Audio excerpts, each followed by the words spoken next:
BMW BDC2 IMMO Module Restore Guide with Yanhua ACDP Dealer Key Solution.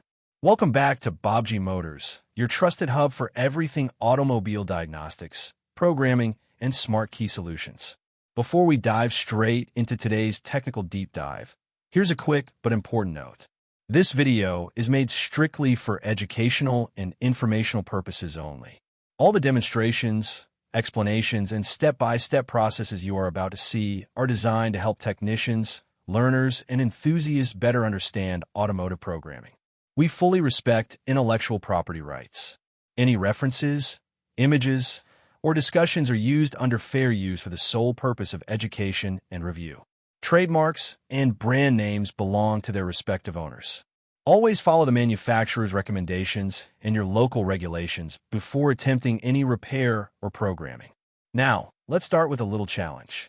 Did you know that when you attempt an all-keys lost operation on a BMW G Series using the Yanhua Mini ACDP, the original IMMO password changes, and even brand new dealer keys won't work unless you restore the module? Have you ever guessed why this happens? Drop your guesses in the comments right now. I'll reveal the answer at the end of the video. And while you're here, I'd love to set an ambitious but achievable goal for today's episode. Let's see if we can reach 10,000 likes and 1,000 comments within the first 24 hours. Your support really matters. It's what keeps BMW Motors alive and motivates us to create even more valuable guides for you. So if you enjoy this content, hit that like button, leave a comment with your thoughts, and if you truly want to support the channel, consider sending a super thanks. Now, let's get right into the restoration procedure for the BMW BDC2 IMMO module using the Yanhua Mini ACDP. When working on a BMW G Series vehicle where all keys are lost, using the Yanhua Mini ACDP with Module 38 and the AKL bench test platform, the process inevitably changes the original IMMO security password inside the BDC2 module. The result? The system locks itself down, and from that moment onward, the old key no longer functions. Even if you purchase a new key directly from BMW's official dealer, it won't work either, unless you're the original programmer who made the first key. So what's the solution? You need to restore the BDC2 module by rewriting the original password and synchronizing it again with the vehicle. That's exactly what I'll guide you through today. Let's break the process into clear, detailed steps so you can understand exactly how to carry it out. Step 1. Back up the ECU or DME EEPROM. The very first thing you need to do is remove the original engine ECU from the car. Once it's out, connect it to the Yanhua Mini ACDP using the dedicated DME adapter.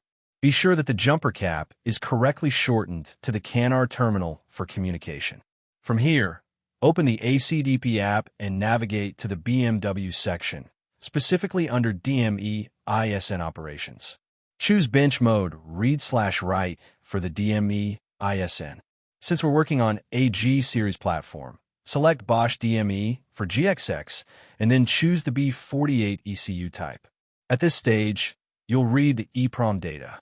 Once the reading is complete, make sure you save the file carefully. Pay special attention to the storage path, the date, the time, and the exact chip model. For clarity, always save the file with a name ending in EEPROM.bin. This backup step is critical. It ensures that you can always revert back if something goes wrong. Step 2. Identify vehicle information. Reinstall the original DME back into the car. Next, connect your ACDP directly to the vehicle using the OBD interface. From a menu, go to FEM/BDC functions, then choose IMMO/mileage, and select BDC2 ICP plus OBD for F and G chassis vehicles, specifically for the all keys lost option. Run the vehicle identification process. Once the system reads the details, save the vehicle information. You'll also want to check whether the immobilizer type is supported. If it's supported, you can proceed with confidence. Step 3. Save coding data. Now comes the BDC2 module itself. Remove the BDC2 from the vehicle and connect it to the ACDP through the dedicated BDC2 interface board. Once connected, select the option to obtain keys data, then proceed to read the coding data. Save this coding data carefully with a file name ending in coding.bin. This coding data will be crucial for later steps. Step 4. Read keys data. Using the same interface, read the keys data from the BDC2. When saving this file, ensure that it ends with bdcdata.bin. This step completes the process of extracting the vehicle's key information. Step 5. Write coding data back. With the coding data saved earlier, select the file ending with coding.bin and write it back into the system. Once the writing process is finished, you can move on to the next and most important stage. Step 6. Restore the IMMO module. Reinstall the BDC2 module back into the vehicle and connect your ACDP again through the OBD port. On your device, select the option to recover original IMMO. Keep in mind that this function requires you to have already backed up the DME EEPROM as we did in Step 1. This restoration process consists of several smaller substeps.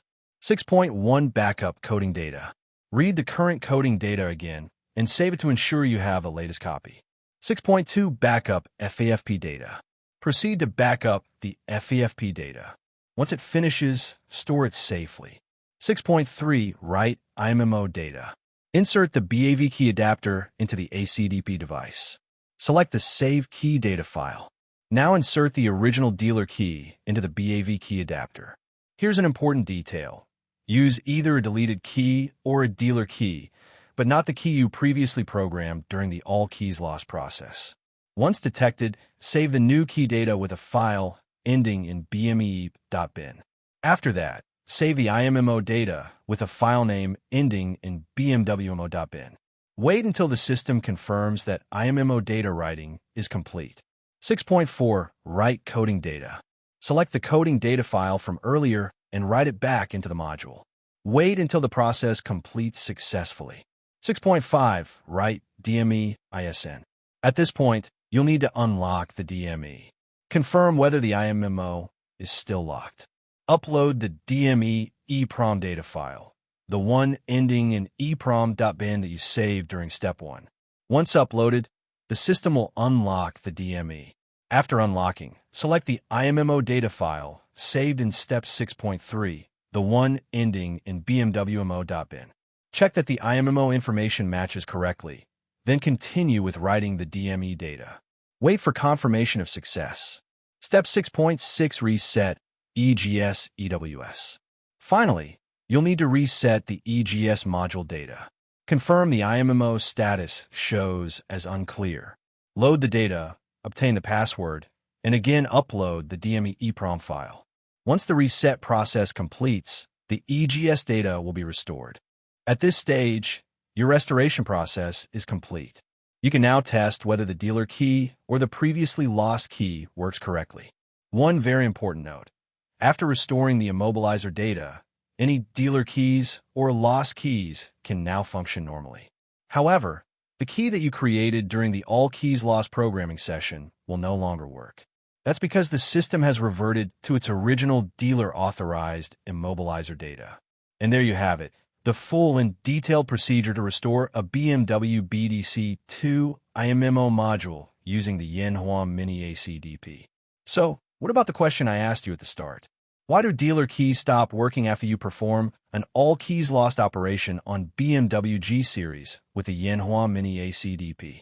The answer is that the process alters the original IMMO security password, effectively locking the BDC2.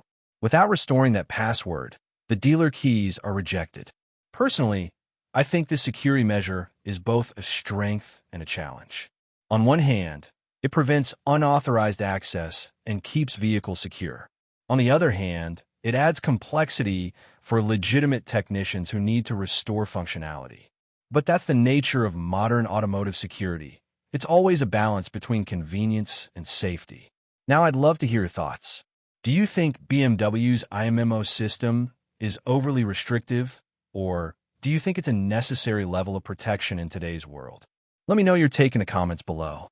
Before we wrap up, here's a quick but very useful tip. Did you know that whenever you're backing up EEPROM files during operations like this, it's best practice to always include the date, vehicle model, and module name in the file name itself? This simple habit can save you hours of confusion later. especially when working on multiple vehicles in a workshop environment.